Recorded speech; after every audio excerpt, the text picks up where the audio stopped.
नमस्कार दोस्तों, यदि आप एसएससी स्टेनो की परीक्षा की तैयारी कर रहे हैं तो यह वीडियो आपके लिए है।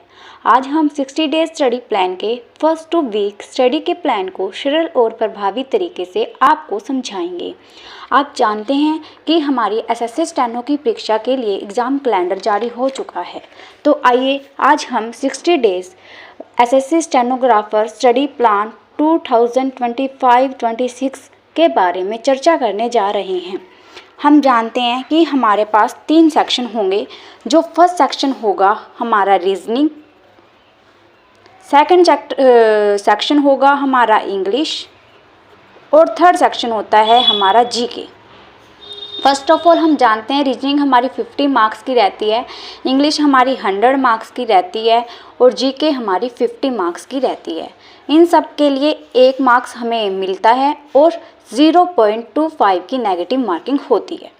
ये सब आप अच्छे से जानते हैं, तो मैं आपको सबसे पहले ज़्यादा टाइम ना लेते हुए फर्स्ट 2 वीक का स्टडी प्लान बताने जा रही हूँ। फर्स्ट 2 वीक हम क्या करेंगे, फाउंडेशन फेज होता है ये हमारा। इसमें हम डे 1 to 3 जनरल इंटेलिजेंस और रीजनिंग को देंगे पहले 3 दिन। ये नहीं करना कि हम एक ही दिन सारे टॉपिक पढ़ रहे हैं, सारे चैप्टर कर रहे हैं, मतलब इंग्लिश भी कवर कर रहे हैं, रीजनिंग भी कवर कर रहे हैं, जीके भी।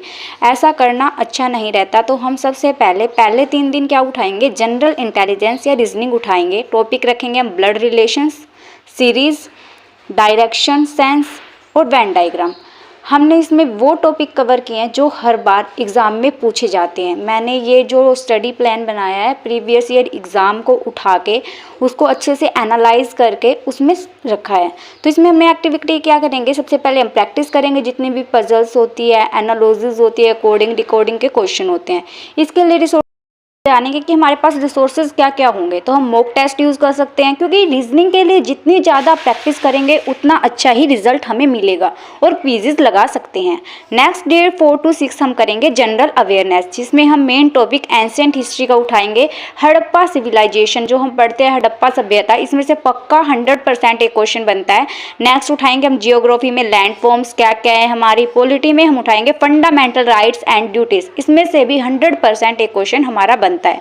तो इसके लिए हम एनसीईआरटी बुक्स को रीड आउट कर सकते हैं, करंट अफेयर की पीडीएफ भी देख सकते हैं, क्योंकि करंट अफेयर से हमारे 6-7 क्वेश्चन, ज़्यादा से ज़्यादा 10 क्वेश्चन पूछे जाते हैं। नेक्स्ट इसके लिए हम रिसोर्सेज क्या करते हैं कि डाउनलोड कर सकते हैं हम जो करंट अफेयर की पीडीएफ होती है। जो इंग्लिश मीडियम से करना चाहता है वो इंग्लिश की रीड कर सकता है, हिंदी से करना चाहता है वो हिंदी की रीड करता है। अब आते हैं हम वीक के एंड डे में भी हम इसमें क्या करें। तो हमें इसमें कोई नया चैप्टर स्टार्ट नहीं करना है, नया सब्जेक्ट नहीं पढ़ना है। इसमें हम सिर्फ करेंगे रिवीजन, जितने भी हमने टॉपिक पढ़े हैं उनको हम रीड करेंगे, कवर करेंगे। इसके लिए हम एक मिनी मॉक टेस्ट, जैसे मैं आपको टेस्ट बुक का भी बता सकती हूँ, क्योंकि मैंने टेस्ट बुक से लिया था और मैंने उसमें एम्स के एग्ज़ाम को भी क्लियर किया है। तो आपके लिए भी बेटर होगा कि आप टेस्ट बुक के मॉक टेस्ट को परचेज कर सकते हैं।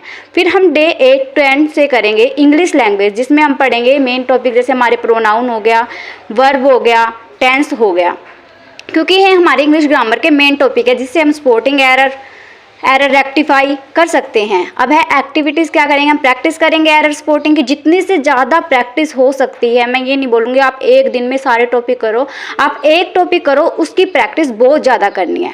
जैसे सिनोनियम, एंटोनियम, इनको भी साथ में रखो, क्योंकि सिनोनियम, एंटोनियम, वन वर्ड सब्स्टिट्यूशन बहुत सालों से, मतलब पिछले 3-4 साल से दिखाई नहीं दे रहे हैं एसएससी स्टेनोग्राफर में, तो आप इसे स्किप भी कर सकते हो, बट मैं सजेस्ट करूँगी कि आपको करने चाहिए। रिसोर्सेज इसके लिए हम क्या कर सकते है, डे 11-13, इसमें हम जनरल इंटेलिजेंस एंड रीजनिंग के बारे में अच्छे से जानकारी प्राप्त करेंगे। हम टॉपिक उठा सकते हैं रैंकिंग, अरेंजमेंट और एनालॉजी और कैलेंडर। इन तीनों टॉपिक से एक एक क्वेश्चन 100% बनता है। कई बार कैलेंडर और रैंकिंग अरेंजमेंट से 2 क्वेश्चन भी बन जाते हैं। अब है एक्टिविटीज़, इसके लिए हम सोल्व रीजनिंग पजल्स करेंगे, प्रैक्टिस करेंगे मॉक टेस्ट, क्योंकि रीजनिंग के लिए बेस्ट है प्रैक्टिस मॉक टेस्ट। जितने आप मॉक टेस्ट लगाओगे, रीजनिंग क्या होती है, परफेक्ट प्रैक्टिस मांगती है। आप जितनी ज़्यादा प्रैक्टिस करोगे उतनी ज़्यादा एक्यूरेसी आएगी। Last day 14 second week of end हम एक मॉक टेस्ट लगाएंगे जो कि फुल लेंथ वाला, उसमें हम एनालाइज करेंगे कि हमारी परफॉर्मेंस क्या है क्या नहीं है। तो साथियों, आपको ये वीडियो कैसी लगी और आगे का भी मॉक टेस्ट मतलब स्टडी प्लान आप चाहते हैं तो आप मेरे चैनल को जल्द से जल्द सब्सक्राइब करें और ऐसे ही मेरे चैनल के साथ जुड़े रहिए। धन्यवाद।